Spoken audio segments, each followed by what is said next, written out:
Marc Marquez was 4 laps from finishing on the podium when the track disappeared underneath him. Not a rival, not a tyre. The asphalt itself gave way on the racing line, and the reigning world champion had a split second to decide between pushing and surviving.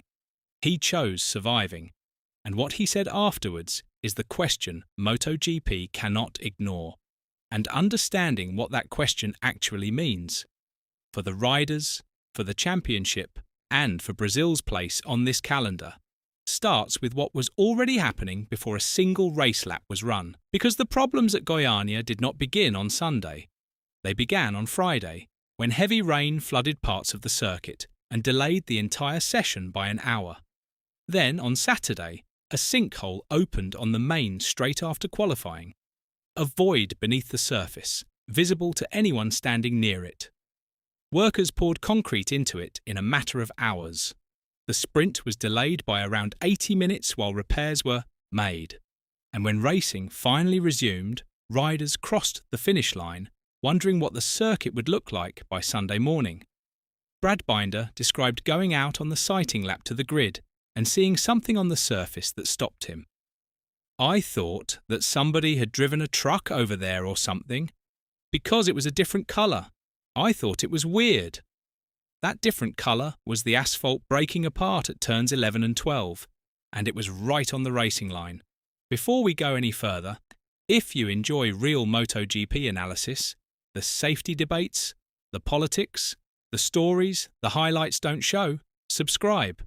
Now back to what happened when they raced on it anyway. Minutes before the formation lap, race direction announced the Grand Prix would be cut from 31 laps to 23. No delay, no time to change tyres, no opportunity for teams to adjust fuel loads or strategy.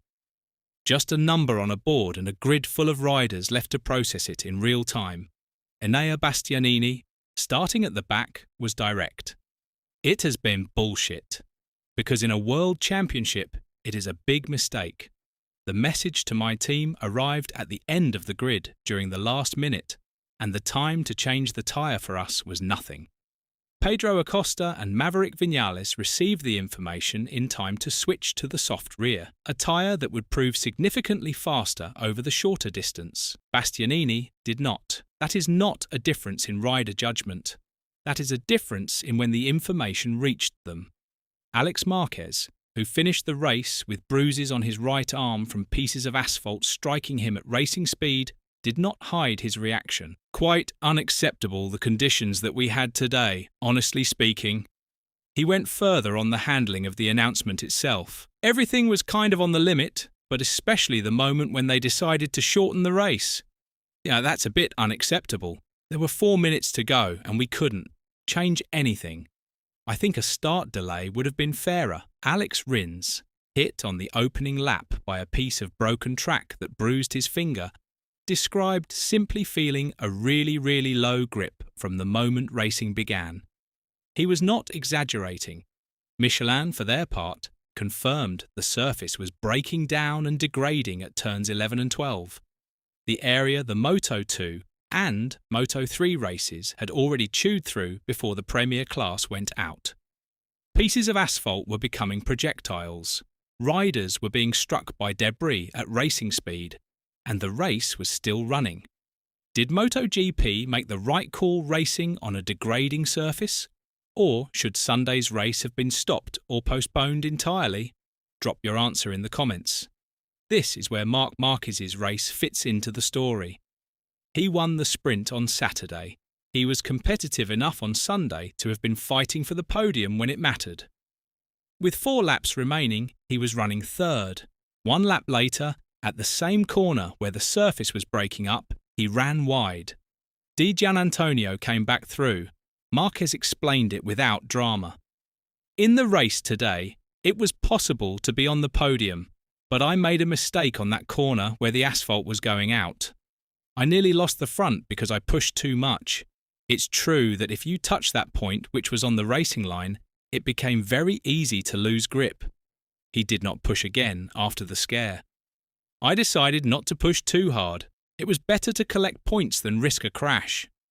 The reigning world champion, in a race he was on course to finish on the podium, chose survival over performance because the surface underneath him gave him no other realistic option. That is not a racing decision. That is a safety calculation made at 200 kilometers per hour. That decision tells you more about the track than any lap time could. The circuit received its Grade A homologation during the race weekend itself, not before it. That is not unusual in MotoGP. The FIM has confirmed that most circuits are formally homologated on the Thursday before the Grand Prix. But at Goiânia, the track had already flooded before homologation was completed. A sinkhole had opened on the main straight, and the surface at a key corner was visibly deteriorating before the main race had even started. The circuit had not hosted a MotoGP race since 1989. The asphalt at those corners had never experienced the sustained load of a modern Premier class machine, let alone an entire Moto3, Moto2 and MotoGP weekend back-to-back. The question MotoGP now faces is not whether Brazil deserves to be on the calendar.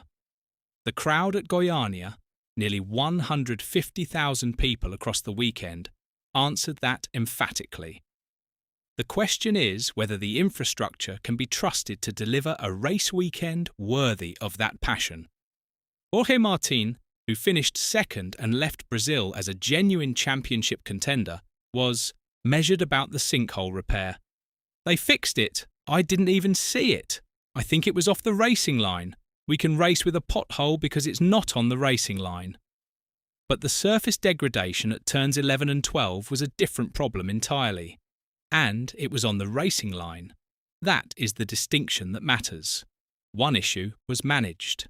The other sent the world champion into the gravel. Should MotoGP return to Goiânia in 2027? Or does the track need major resurfacing work before it can be trusted with a world championship round? Is the FIM's homologation process fit for purpose when a circuit can deteriorate this badly during an active race weekend? And when information about a shortened race reaches different riders at different times, giving some the chance to change tyres and others none, is that a sporting problem MotoGP needs to fix before Brazil? If you enjoyed this breakdown, subscribe. There is a lot more of this coming. Leave your answers in the comments below.